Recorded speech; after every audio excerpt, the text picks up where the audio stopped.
Hello and welcome to another episode of Go 1200 Podcast. This is Yiqian here. Nice to meet you all. I haven't been around for a bit because of personal reasons, but I'm glad to be back. So with me here I have Henry. Hi.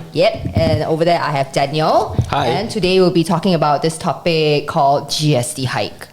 Yeah, GST hike. So government announced that they are going forward with the hike from 7% to 9% this year.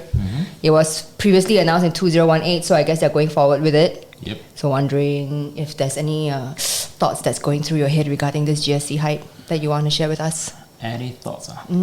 Well, I think that is probably a long time coming. Actually, initially they wanted to implement earlier, right? Due to COVID, they are pushing it back. So certain things, when they need to increase, whether we like it or not, right? Okay. Yeah. But it's all also for better good. Because I was just thinking to myself, right, about the revenue of the government, because to provide for all the infrastructure of the population. So all along, let's say when we have all the subsidies and stuff like that, it's all paid for, by the government. So when there's outflow, you don't have an inflow. Yes. Right, just like when you have all your expenses, you need to have an income. So in this case, it's all about expanding the income. Okay. Yeah, expanding the income has two ways. Expanding the income. Expanding the income. Okay. Yeah. So to expand the income has two things. One is to manage the existing expenses. Okay. The other one is to prepare for future expenses. Right. What's the population that we have now? About 5 over million. Right. So I think due to an aging population, this is something that cannot be avoided. Why do I say that? I'll give you an example. Recently, my client's dad went for an operation in a government hospital. So the bill came up to be about $500,000. Wow. Right? Wow. So because they stayed in a government ward, right? Those C ward and B ward, it was heavily subsidized. So ended up they need to come up with 100,000, which means to say the government subsidized 80%, 400,000 already. So with an aging population, right, all these costs are going to increase. Right. If one person is 400,000, so can you imagine with an aging population, right? There'll be more and more such subsidies given out. Now, when this happens, then you need to have the revenue sources, right? Yes. But this is a changing world because in the past, right, we have maybe 5 children working together, and pay income tax. So you have 5% supporting one elderly. But now we only have one or two children per household. Exactly. So which is why there will be technically lesser Singaporeans working to pay income tax. So there's lesser inflow in that sense. Then which is why you also need to have foreign friends coming to Singapore to work, and they also help to contribute to the income tax, the population growth. So if the GST is a bit like everybody pays a part. And I think based on the statistic, right, GST is currently the third biggest revenue source for the government. The biggest being corporate tax. Okay. And then the second, would be the income tax you were talking about. Okay. Correct. Then followed by the GST. I see. But then the thing is, you may be thinking, then why don't I increase corporate tax or personal income tax? There are a lot of implications. I think income tax they tried to increase in the past, but they increased it on the highest income earner. In the past, it was the 20% maximum. So now they have the highest tier is 22%. The wealth tax. To a certain extent, the highest income earner. So in that sense, because they earn more, so they contribute more to the society in that sense. Right. But how much more income tax can you increase really? I mean, even if you increase 24%, it's probably still taxing on the higher income earners. And if those higher income earners, they are not Singaporeans, then they'll probably go to another country to work. And you may even forego that source altogether.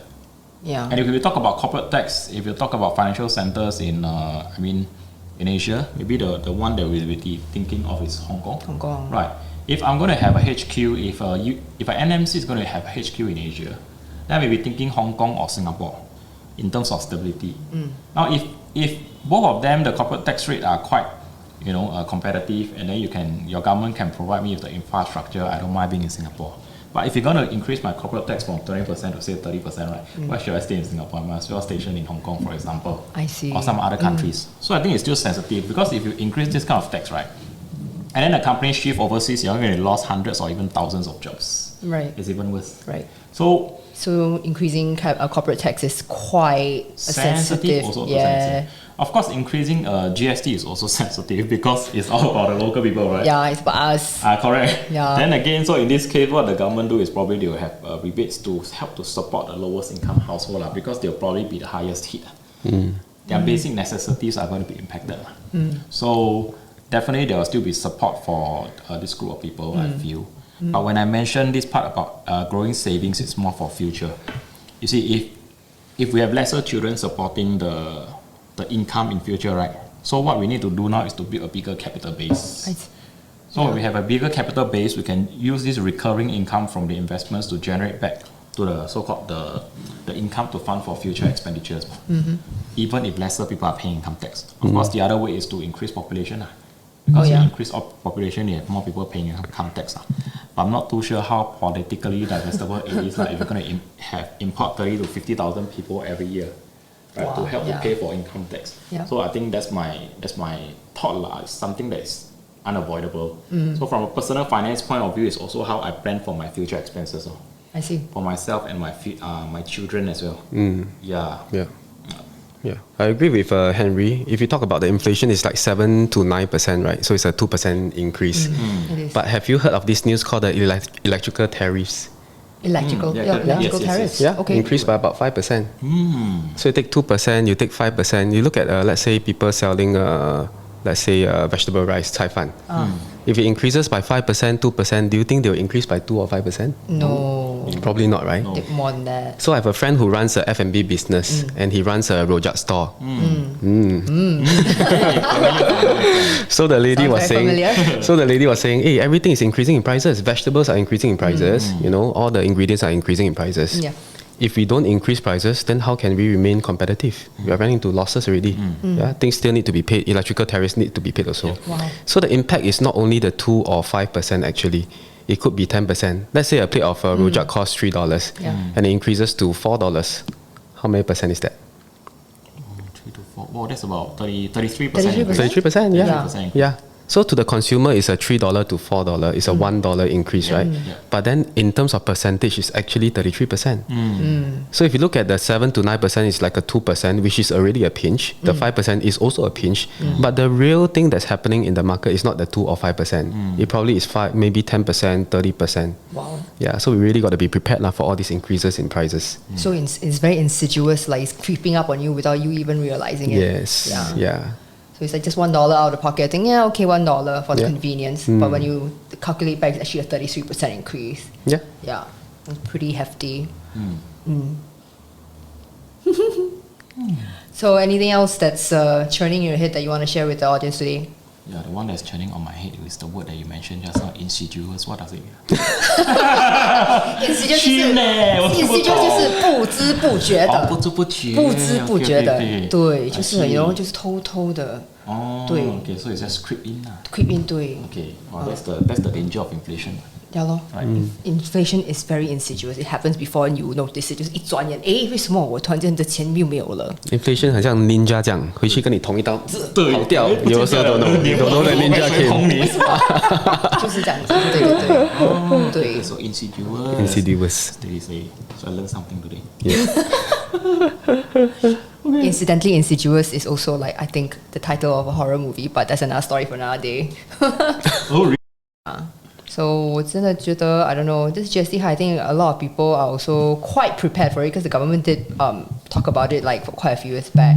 I think a lot of people are also thinking like if it's because of the COVID support that all the money has really gone out, that that the government needs to make back, to like 填补 the reserves, because a lot of them maybe to us it seems like a lot of the reserve have been used up for COVID support. Okay. Yeah, but I guess I think I read an article on Business Times also. It did mention that I think some people are quite optimistic about it, meaning it's not really so much as to 填补 the reserves, but they already noticed that the tax rates and all the tax returns have already managed to fill up the reserve already. So this GST hike is actually just to build more reserve for our future, like what Henry said, to 应付 the graying population as well as the upcoming inflation that's going to happen globally, because it doesn't just affect us.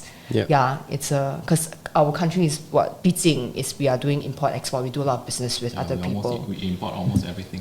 Yeah, so even our 人才 we also import.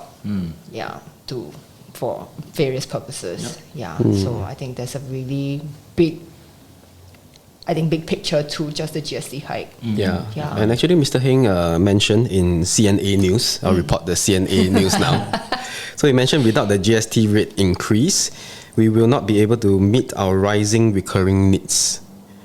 in particular healthcare spending. So just now Henry mentioned about this 400,000 of a hospital bill. It's really quite hefty for a household. So he also mentioned that he previously announced that GST on publicly subsidized education and healthcare will continue to be fully absorbed. So the government is still trying their ways to help the lower income families, but maybe placing a bit more on the wealth tax, which is what happened for the ABSD recently also. Yeah. On the second properties. Okay. Yeah.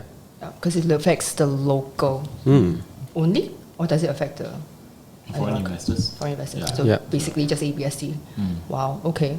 So, thank you very much gentlemen for your sharing, and hopefully this GST hike you are prepared for it. If not, come and speak with us, and we can help you build your wealth. And remember to press the notification button to subscribe and to like our videos if you enjoyed our topic today, and if you enjoy seeing us, so that we can continue, like motivation for us to continue recording. So till the next episode, see you. Bye.